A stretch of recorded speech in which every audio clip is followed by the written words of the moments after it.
고 요나단은 자기 집으로 돌아가니라. 아멘.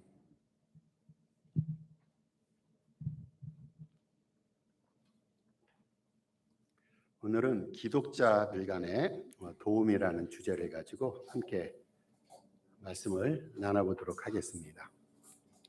편한 마음으로, 은혜를 사모하는 마음으로 이 시간 임하시길 바랍니다. 먼저 설교하면서 예수님께서 직접 말씀하신 성경 기절 두 군데를 제가 소개할게요. 이미 우리가 익히 많이 들었던 성경 기절입니다. 하나는 요한복음 10장 28절이에요. 예수님이 직접 하신 말씀. 내가 그들에게 영생을 주노니 영원히 멸망하지 아니할 것이요 또 그들을 내 손에서 빼앗을 자가 없느니라. 다른 구절은 마태복음 23장 13절입니다. 그러나 끝까지 견디는 자는 구원을 얻으리라. 성경체가 두 구절을 이렇게 여러분에게 소개했어요. 우리 지금까지 많이 암송도 하고 들었던 또 설교 주제로 많이 사용됐던 그러한 구절들입니다. 그런데 이거 먼저 구절에 의하면은 요한복음 10장 28절에 의하면은 성도들은 하나님의 손 안에서 영원히 구원을 보장받습니다. 우리가 구원을 받았어요. 믿음으로 구원을 받으면은 하나님께서 그 구원을 꽁꽁 싸서 보호해 주신다는 거예요. 누구도 그 구원을 뺏을 수 없다라고 말합니다. 그런데 나중 기절입니다. 마태복음 24장 13절에 의하면은 성도들이, 그 동일한 성도들이에요. 그 동일한 성도들이 최종적으로 구원을 받기 위해서는 끝까지 견뎌야 된다라고 말합니다. 먼저 구절에서는 하나님이 우리의 구원을 보장해 주신다. 아무도 우리의 구원을 못 뺏어간다. 이렇게 예수님이 말씀하셨는데 동일한 성도입니다. 동일한 성도에게 말씀하시면서 그 다음 제가 소개한 24장에서는, 마태복음 24장에서는 구원을 지키기 위해서는 스스로가 참고 인내하고 노력해야 된다라고 말합니다. 해주겠다라고 말씀하셨는데 한 구절에서는 완전히 이루기 위해서는 너희들이 참고 인내하고 노력해야 된다. 그렇다면은 이 모순되는 것 같이 보이는 상충된 성경 구절을 우리는 어떻게 해석해야 됩니까? 예수님께서 이때는 이렇게 말씀하시고 저 때는 저렇게 말씀하신 그런 분입니까? 우리가 아는 예수님은 시행착오가 없는 분이고 언어와 행위에 전혀 실수가 없는 분이에요. 뭔가 예수님께서 그렇게 말씀하셨을 때는 거기 나름대로 해석과 의미가 있단 말이죠. 여러분, 사실 그런데 이것이 우리 신앙의 여정이고 구원의 여정입니다. 우리 주님께서 우리를 분명히 그 믿음을 통해서 구원을 해 주십니다. 그런데 우리는 그 구원을 우리의 노력과 인내와 참으로 지켜야 됩니다. 이것이 구원의 과정임을 먼저 우리가 전제 조건으로 삼고, 성도들은 주님이 시작하신 구원 역사를 인내와 참음으로 완성시켜야 됩니다.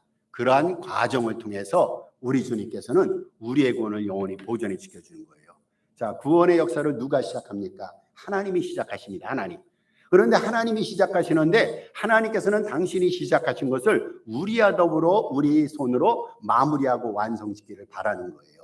자, 예를 들어서 여러분이 저한테 좋은 선물을 줬어요. 늘상 기도도 많이 하시고 저한테 좋은 말씀도 많이 하셔서 그게 이제 저한테는 굉장히 큰 선물이에요. 그런데 만약에 어떤 물질로 저한테 좋은 선물을 주셨다면은 그 선물은 여러분이 주셨고 선물은 나한테 전달이 됐어요. 그렇다면은요, 그 선물을 내가 잘 간직하고 유지해야 돼요. 그렇죠? 하나님이 선물을 주셨어요. 구원이라는 선물을 주셨다면은 그 구원의 선물을 무슨 수를 써서라도 이것을 잘 간직하고 유지하는 것이 우리 신앙의 숙제이고 과정이란 말이죠. 하나님은 가장 좋은 것을 우리에게 주시는데, 그런데 우리가 그것을 하나님의 선물로서 제대로 간직하지 아니하고 보살피지 아니한다면 언젠가는 것을 빼앗을 수 있다는 겁니다. 그래서 주님께서 당신의 손에서 당신이 우리에게 주신 구원이라는 선물을 아무도 빼앗을 자가 없느니라 라고 말씀하실 때는 그 선물을 주셨지만 그 선물을 우리의 노력과 우리의 수고를 통해서 잘 지켜나가라, 그런 의미 속에서 이렇게 말씀을 주십니다. 우리 성도들은 하나님이 주신 구원의 선물을 끝까지 유지하기 위해서 참고 견뎌야 됩니다. 이것이 우리에게 주어진 믿음의 숙제예요. 신앙생활을 그렇듯하게 시작했는데 중도에 신앙생활을 포기하는 거 얼마나 많습니까? 구원의 은혜를 누리면서 하나님 앞에 영광 돌렸는데 그 구원의 은혜와 감사 감격이 금방 식고 희석되는 경우가 왕왕 있단 말이죠. 우리는 끝까지 믿음 생활 잘하고 우리 주님께서 선물로 주신 이 구원의 위대한 선물을 잘 유지하고 간직해야 됩니다. 끝까지 참으려면요, 먼저 주님이 동행하셔야 됩니다. 그리고 성도들 상황에 협력도 있어야 되고 권면도 있어야 되고 도움도 있어야 됩니다. 왜 그렇습니까? 우리는 지금 마귀와 대항해서 영적인 전쟁터에서 영적인 싸움을 하고 있어요. 눈에 보이지 않는 혈투가 벌어지고 있어요. 그래서 사도 바울이 에베소 성도들에게 말하지 않습니까? 우리의 싸움은 혈과 육의 싸움이 아니라고 그랬어요. 지금 러시아와 우크라이나가 전쟁을 일으킵니다. 그런데 배후에서 전쟁을 획책하는 악령의 세력이 있는 거예요. 사람이 싸우는 게 아니에요. 여러분, 부부지간에 때로는 마음이 안 맞고 다툼과 갈등 그렇게 휩싸일 때가 있어요. 뒤에서 조종하는 악한 영들의 그러한 괴계가 있단 말이죠. 마귀가 지금 끊임없이 영적인 전쟁을 획책하고 영적인 전쟁을 도발하고 있어요. 마귀는요, 예수님을 제약하는 이 세상 어떤 존재보다 힘이 가장 셉니다. 이러한 마귀에 대항하기 위해서 우리에게 필요한 것이 있어요. 하나님의 전신갑주입니다. 우리는 하나님의 전신갑주를 입어야 됩니다. 그리고 성도들 상호 간의 협력과 도움 속에서 마귀와의 영적 전쟁에 임합니다. 우리 주님께서는 성도들이 믿음 안에서 관련을 맺고 우리 서로가 도움을 주고받으면서 영적 싸움을 성공적으로 수행하시기를 바라십니다. 이게 하나님의 원함이에요. 하나님께서 우리에게 구원을 주셨어요. 그 구원을 끝까지 유지하기 위해서는 하나님의 도우심이 필요합니다. 성령의 역사하심이 필요합니다. 그런데 우리 성도 간에 서로 도움과 기도와 협력도 필요하단 말이죠. 그래서 우리는 교회를 가르쳐서 공동체라고 말합니다. 여러분, 혼자서 신앙생활 할 수 있을까요? 목사가 신학교를 나왔어요. 성경을 많이 암송하고 있습니다. 그렇다고 해서 목사가 혼자 교회 사역을 다 담당할 수 있습니까? 도와주셔야 됩니다. 위로는 하나님이 도와주셔야 되고 수평적으로는 여러분이 협력하고 도와주셔서 합력해서 교회 부흥이라는 아름다운 열매가 도출이 된단 말이죠. 이렇게 우리 믿음 생활이라는 것은요, 서로 돕고 협력하고 상부상조하는 공동체의 삶입니다. 본문은요, 매일의 영적 싸움에서 이기기 위해서 성도들에게 실제적으로 필요한 것이 무엇인가를 요나단과 다윗이라는 사람의 우정을 통해서 보여줍니다. 두 사람의 서로 도움을 통해서 신앙생활이 이러한 것이다. 영적인 싸움을 이렇게 행해야 한다는 것을 본문 기자는 우리에게 교훈해주고 있어요. 당시 상황으로 돌아가십시다. 당시에 다윗은 10년 동안 쫓겼어요. 사울왕의 위협에 못 이겨서 도망자입니다. 한 사람은 추적자입니다. 한 사람은 도망자입니다. 10년 동안 그런 일이 벌어진 거예요. 얼마나 애답했겠습니까? 지금 오늘 본문에요, 지금 그 다윗이라는 사람이 다윗 왕입니다. 다윗 왕이 지금 도망자로서 어느 한 곳에 은신을 하고 있습니다. 왜 사울왕은 다윗을 그렇게 추적했을까요? 다윗이 자기의 왕권에 걸림돌이 된다 여겼기 때문이죠. 그래서 다윗은 이것저것 도망합니다. 지금 현재는 예루살렘에서 남쪽으로 30마일 떨어진 10이라는 광야입니다. 10광야입니다. 10광야 수풀에 은신하고 있습니다. 그런데 그곳이 발각이 되면 다윗은 한 곳으로 피난처로 이동을 해야 됩니다. 그런데 사울에는 왕이 계승자인 요나단이 있었어요. 사울왕의 생각에는 내 아들 요나단이 왕위를 계승해야 되는데 다윗 때문에 왕권이 위협스럽게 위험하다 생각이 됩니다. 그래서 10년 동안 끊임없이 다윗을 죽이러 획책을 하고 있어요. 그런데 사울왕의 아들인 요나단은 어떠한 사람입니까? 요나단은 지금 다윗이 십광야에 있다는 것을 알고 그 소식을 듣고 그 다윗에게 힘을 주기 위해서 숲을 속으로 들어가는 장면이에요. 요나단은 아버지와는 달리 다윗을 존경했어요. 다윗을 사랑했습니다. 그리고 아버지 사울왕의 의도와는 정반대로 다윗에게 내려가 하나님 안에서 다윗의 손을 강하게 했습니다. 이것이 오늘 본문의 내용이 됩니다. 여러분, 다윗과 요나단처럼요, 우리가 덜도 말고 너도 말고 이렇게 귀한 우정 속에서 피차간의 힘과 도움이 됐던 다윗과 요나단처럼 우리 모든 기독자들은 서로 돕고 공조하고 서로 협력했으면 좋겠습니다.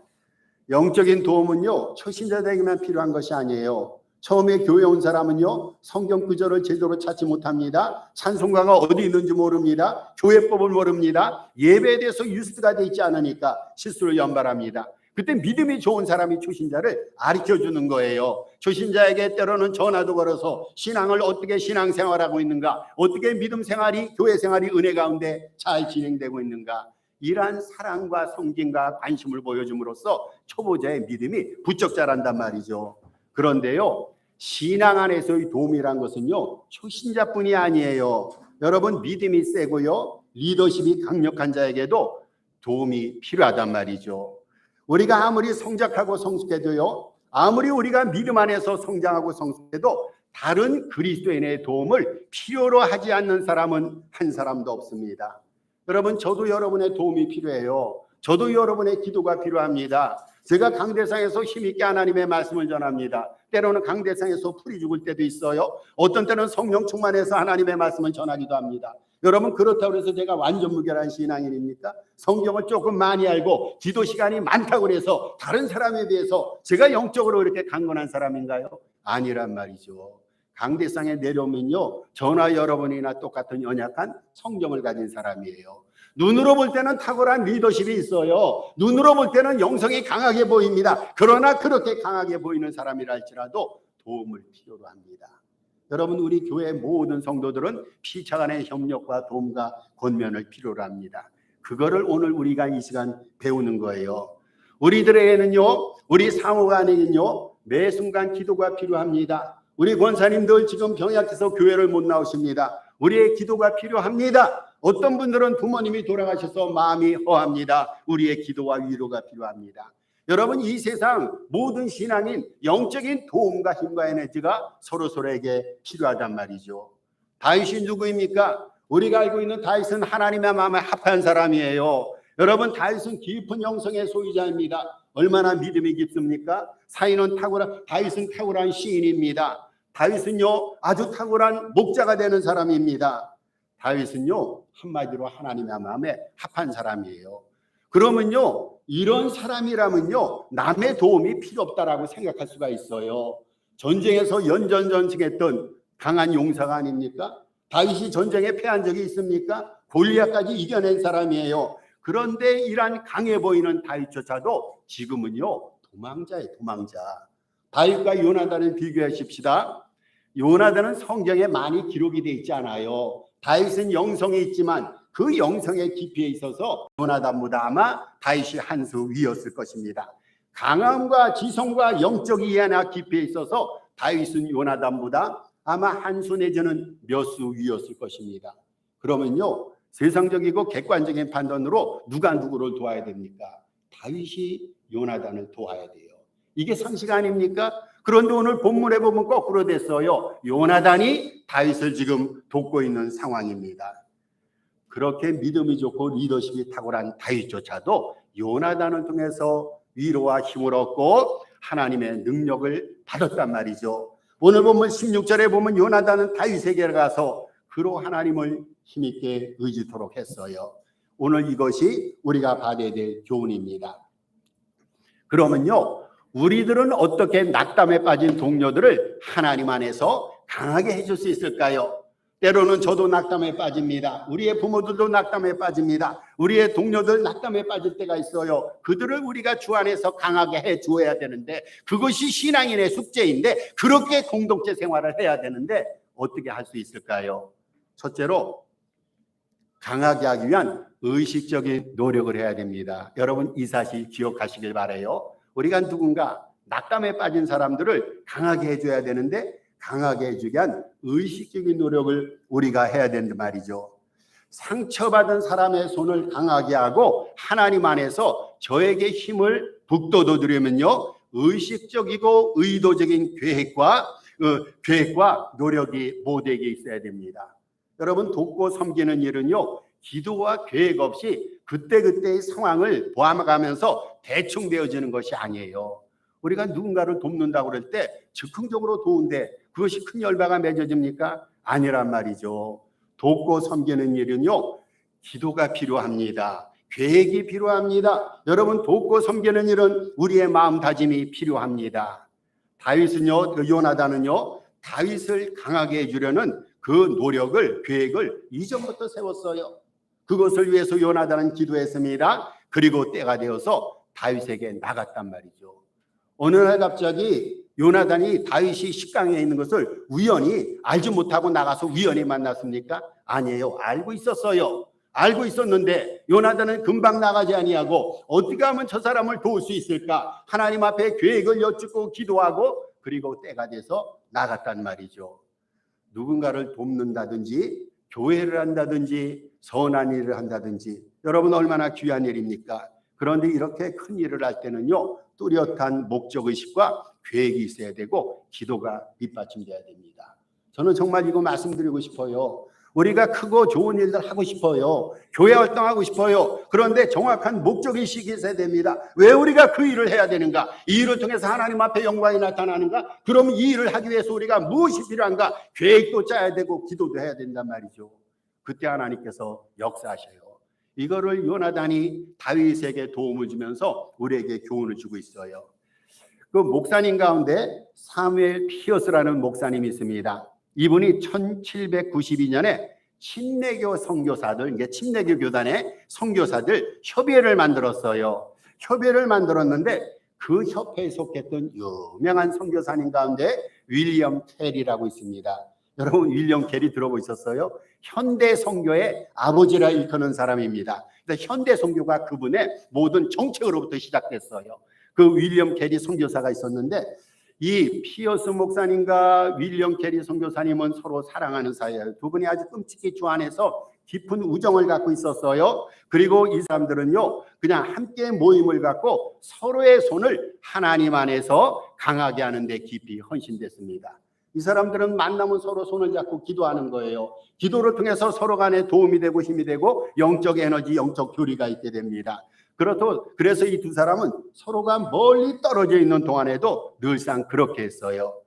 윌리엄 캐리 선교사님이 인도에 선교사로 갔습니다. 인도에 선교사였는데 그래서 못 만난 거예요. 편지를 주고받았어요. 편지를 주고받았는데 윌리엄 캐리 선교사님이 이 피어스 목사님한테 인도 선교에 있을 때 편지를 보냈어요. 나중에 그 피어스 목사님이 답장을 합니다. 답장을 하면서 이렇게 답장을 했어요. 저는 그 답장의 내용을 읽고 이것이야말로 우리 기독자들이 가야 될 섬김과 도움의 패러다임이 되어야겠다라는 생각을 가져봤어요. 이렇게 답장을 했습니다. 캐리 선교사님, 당신이 쓴 글을 읽고 나는 새로운 활력으로 고무되었으며 주 안에서 내 손이 크고 강하게 되었습니다.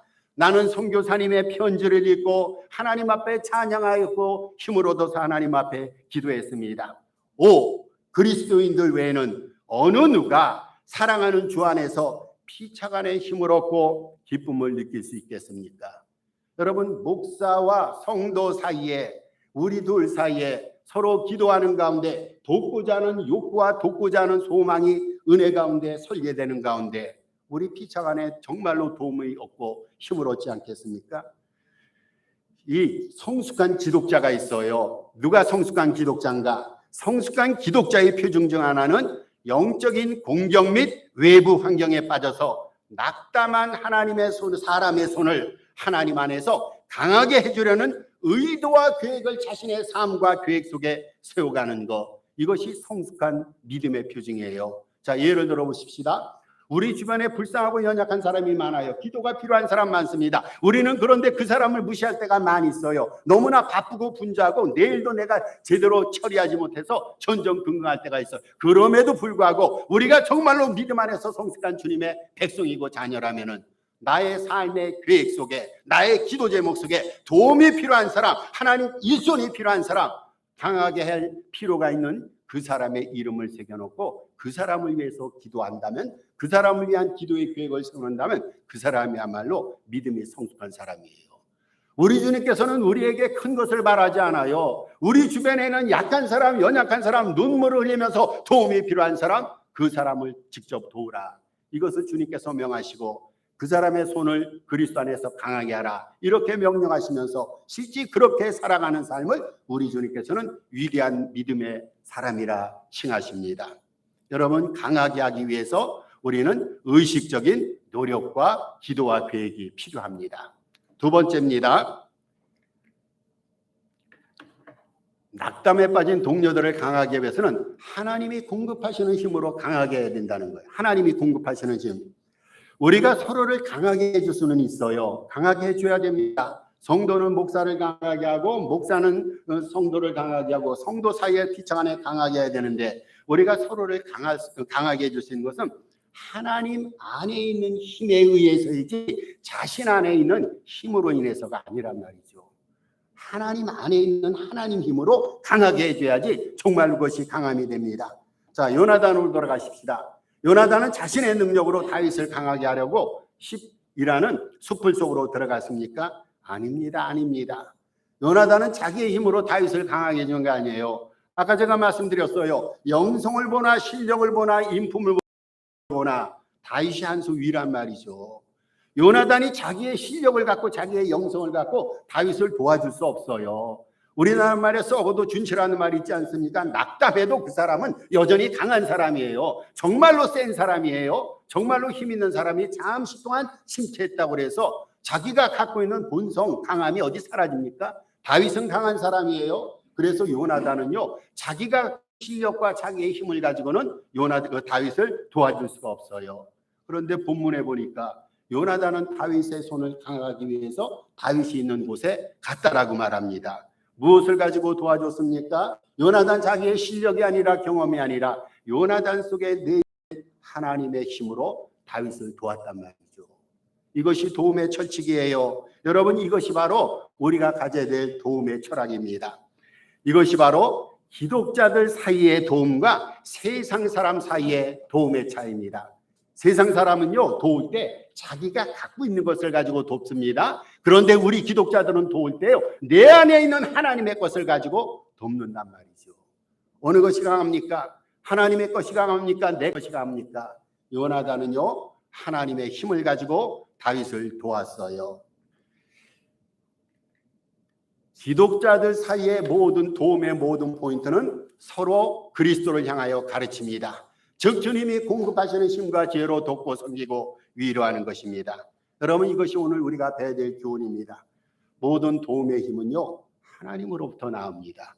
그래서 우리가 너무나 잘 알고 있는 시편 121편 1절 2절에 내가 산을 향하여 눈을 들리라. 나의 도움이 어디서 올꼬? 나의 도움은 천지를 지으신 여호와께로사 라고 말합니다. 우리 도움이 어디서부터 온다고요? 여호와 하나님으로부터 옵니다. 여러분, 하나님은요, 인생의 도움과 소생의 근원이시며 출처가 되십니다. 도움이 하나님에게 있어요. 하나님은 우리를 돕기 위한 제품을 만들고 계시고 그것을 우리에게 공급해 주십니다. 하나님의 도움을 받아서 그 하나님의 힘으로 우리는 가난하고 힘든 사람을 돕는단 말이죠. 우리들이 낙담한 지체들과 그리고 힘들어하는 이웃들을 다시 일어나게 하려면 다시 말씀드립니다. 내가 갖고 있는 지혜, 경험, 수완, 재주 이런 것 의지하지 말고 성령께서 우리 안에 부어주시는 힘과 은사와 에너지를 의지해서 그것으로 도와야 됩니다. 여러분, 우리 기독자들은요, 오직 성령의 능력과 성령의 은혜가 전달되는 통로예요. 통로. 성령의 권능이 나에게 잠시 머물다가 이것이 가난하고 힘든 사람에게 전달되는 거예요. 우리는 통로입니다. 통로. 수단이고 통로입니다. 진정으로 중요한 것은 내용입니다. 하나님의 능력이고 에너지고 힘인데 나를 통해서 하나님의 능력이 누군가에 전달된다면 이 사람 멋있는 사람 아닙니까? 하나님의 능력은 내게 아니에요. 서로 공유해야 됩니다. 하나님이 우리에게 주신 지혜, 하나님이 우리에게 주신 선물, 축복, 이 모든 것들을 우리가 함께 공유해야 되는데 나를 통해서 누군가 흘러들어갈 때 여러분, 그 사람이 위대한 신앙인이고 하나님이 원하시는 믿음의 자녀란 말이죠. 우리 기독자들은요, 주님의 권능이 전달되는 그러한 도구 통로라는 사실을 기억하십시다. 우리들은요, 주님의 강함으로서만 강해질 수가 있어요. 어떻게 우리가 강해집니까? 주님의 강함으로서만 강해질 수 있고 우리가 위로를 받는데 어떻게 위로를 받습니까? 주님의 위로해 주심을 통해서만 위로를 받습니다. 셋째입니다. 셋째. 하나님 안에서 강해질 수 있기 위해서는 하나님의 약속을 상기시킴으로 강하게 해야 됩니다. 이제는 하나님의 약속을 상기시키는 거예요. 17절에서 요나단이 이렇게 말합니다. 두려워하지 말라. 내 아버지 사울의 손이 내게 미치지 못할 것이요 너는 이스라엘의 왕이 되고 나는 내 다음이 될 것을 내 아버지 사울도 안다라고 했습니다. 여러분, 요나단이 어떻게 다윗이 이스라엘 왕이 될 것을 알았을까요? 만약에 요나단이 다윗이 이스라엘 왕이 될 것을 알면서도 다윗과 아름다운 우정의 관계를 추구했다면 저는 이 세상에서 제일 멋있는 사람이 요나단이라 봅니다. 자기 자리예요, 원래는. 그런데 자기 자리를 누군가가 가져가는데 그 가져가는 사람을 끝까지 존경하고 추종하고 요나단은 그 사람을 사랑했어요. 요나단입니다, 이런 사람이. 그러면 요나단이 어떻게 알았을까요? 여러분, 추정할 수가 있어요. 다윗과 요나단은요, 어릴 때부터 절친이에요, 절친. 아주 절친입니다. 다윗이 어느 날 선지자로부터 기름 부음을 받았어요. 소년 시절입니다. 기름 부음을 받으면서 사무엘 선지자가 이렇게 말했습니다. 이 기름 부음은 이스라엘 왕으로서 부어주는 것이다. 기름 부음을 받음으로써 이스라엘 왕이 될 것이라는 예언을 사무엘이 다윗에게 했단 말이죠. 소년 시절에 있었던 일이에요. 다윗의 소년 시절. 그러니까 이 사건의 시점보다 훨씬 이전입니다. 여러분, 그렇다면 요나단과 다윗이 절친이라면 요나단에게 다윗이 사무엘 선지자가 여쳇해서 나에게 기름을 부어줘서 이스라엘 왕으로 삼았어 라는 말을 안 해줬을까요? 아마 했을 것입니다. 요나단은 그 말을 들었을 거예요. 아, 이 사람은 이스라엘의 왕이 될 거다. 왕권은 원래 내 것인데 하나님의 뜻이 그렇다면 어쩔 수 없다 생각하면서 요나단의 머릿속에는 사울왕의 대를 위해서 이스라엘 왕이 될 사람은 바로 다윗이다, 이런 신념으로 가득 차 있었어요. 여러분, 요나단이 하나님 안에서 다윗의 손을 강하게 한 행위는요, 다윗을 왕으로 삼을 것이다 라는 주님의 약속을 상기시키는 것이었어요. 주님의 약속을 다윗에게 상기시켜 줍니다. 다윗아, 너 지금 힘들고 어렵지 않으냐? 힘을 내라. 너 이스라엘 왕이 될 거야. 왕이 이렇게 힘들게 이렇게 풀이 죽어 있으면 되겠느냐? 하나님의 약속을 상기시켜 주면서 요나단은 다윗의 힘을 북돋워 줍니다. 여러분, 정말로 멋있는 사람이에요. 사울 왕이요, 다윗을 제거하려 해도요, 제거할 수가 없어요. 왜 그렇습니까? 다윗이 왕 되는 것은 주님의 약속이기 때문에 주님께서 그렇게 섭리하셨는데 10년이 아니라 20년을 쫓아다녀도 과연 사울이 다윗을 죽일 수 있을까요? 죽일 수 없어요. 하나님이 그렇게 약속하셨어요. 그리고 하나님께서는요, 이 약속을 지키시기 위해서 늘 언제나 다윗 편이 되셨기 때문입니다. 요나단은 이처럼요, 하나님의 약속 안에 있는 다윗의 운명에 대해서 다윗에게 상기시켜 줌으로써 다윗의 손을 강하게 했습니다. 너 앞으로 크게 될 사람이야. 하나님이 그렇게 예정하셔서, 하나님이 그렇게 기름 부으셔서, 그러니까 잠시 동안의 어려움과 고난에 좌절하지 마라. 일어서 내가 힘을 줄게. 이것이 요나단의 마음이었고, 그리스도께서 우리에게 주신 약속을 상기시켜 줌으로써 힘을 강하게 했단 말이죠. 여러분, 우리도 서로에게 그리스도의 약속을 상기시켜 주면 좋겠어요. 하나님께서 우리에게 무수히 많은 약속을 하셨잖아요. 엄청나게 많은 약속을 하셨어요. 하나님께서는 우리의 영광과 기쁨과 행복과 평안과 자유 풍성함을 약속하셨어요. 하나님은 우리가 잘 될 것을 약속하셨어요. 하나님은 우리가 땅에서도 복 받고 하늘에서도 복을 받고 영혼이 잘 되고 범사가 잘 되고 육신이 강건할 것을 약속하셨어요. 이것이 하나님의 약속이에요. 이 약속은 변할 수가 없어요. 이 약속을 우리가 믿어야 된단 말이죠. 그런데 때로는 우리가 연약해서 하나님의 약속을 못 믿을 때가 있어요. 그러면 누군가가 믿음이 강한 자가 그런 하나님의 약속을 믿음이 약한 자에게 상기시켜 주므로 피차간의 주 안에서 회복되고 피차간에 일어서게 만들어줘야 됩니다. 여러분, 이것이 믿음이에요. 이것이 신앙생활이에요. 우리 믿음이요, 여러분, 믿음은 뭐냐면요, 주님의 인격을 믿는 거예요. 주님의 말씀을 믿는 겁니다. 주님의 사역을 믿는 겁니다. 그리고 주님의 약속을 믿는 겁니다.